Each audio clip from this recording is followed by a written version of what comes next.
Bonjour et bienvenue dans cette nouvelle vidéo d'éducation chez OnePips.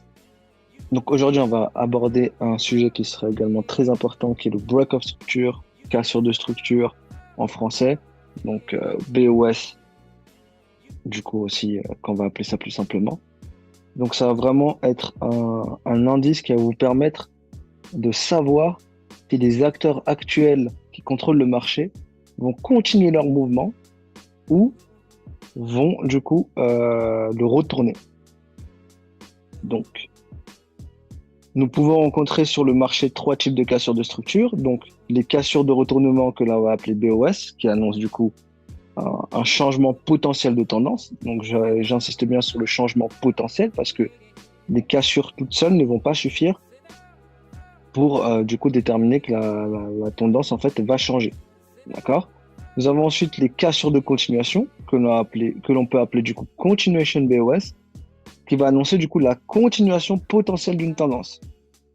Et enfin, la dernière catégorie seront les fausses cassures, qui vont du coup inciter les acteurs à acheter ou vendre dans une direction avant du coup de se retourner violemment.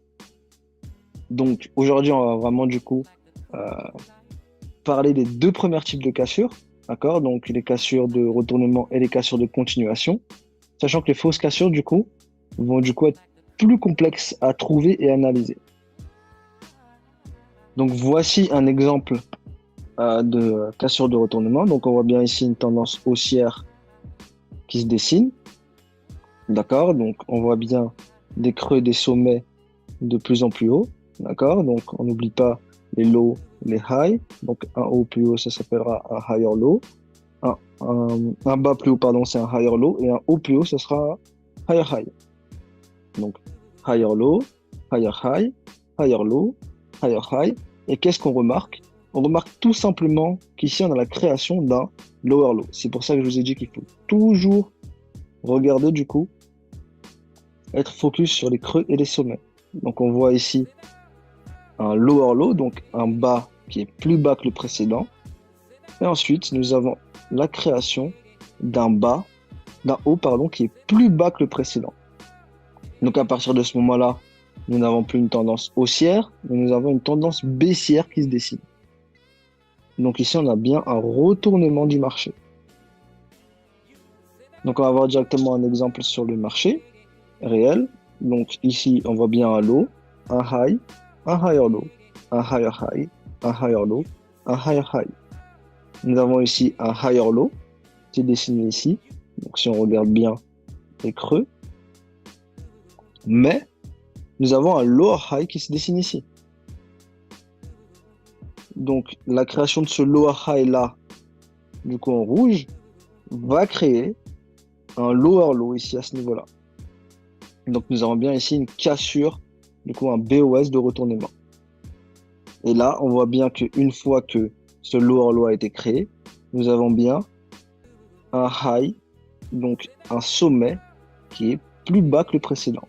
Et ce sommet qui est plus bas que le précédent va créer un creux qui sera plus bas que le précédent. Donc maintenant, on va voir du coup le BOS de continuation. Donc, on remarque bien qu'ici, on a eu le BOS du coup de retournement. Et ici, du coup, nous avons le BOS de continuation. Tout simplement parce que ici, à ce niveau-là, le mouvement va continuer. D'accord? Donc, ici, on a bien un lower high. Donc, arrivé ici, nous avons bien un bas plus bas que le précédent, qui nous fait comprendre que la tendance baissière va continuer.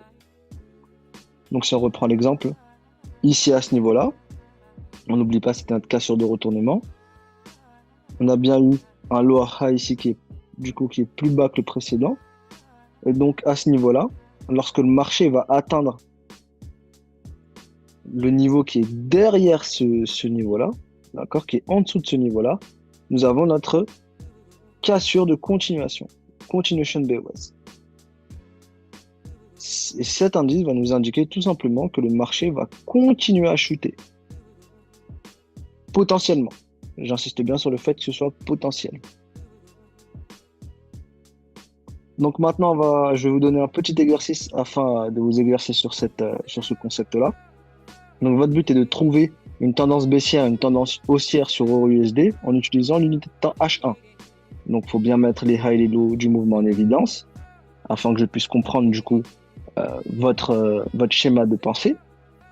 Ainsi du coup que les cassures de structure, donc les cassures de retournement uniquement et les cassures de continuation. Et cet exercice va me permettre de comprendre le mouvement haussier et le mouvement baissier. Donc ça sera tout pour cette vidéo et on se retrouve du coup pour une prochaine vidéo.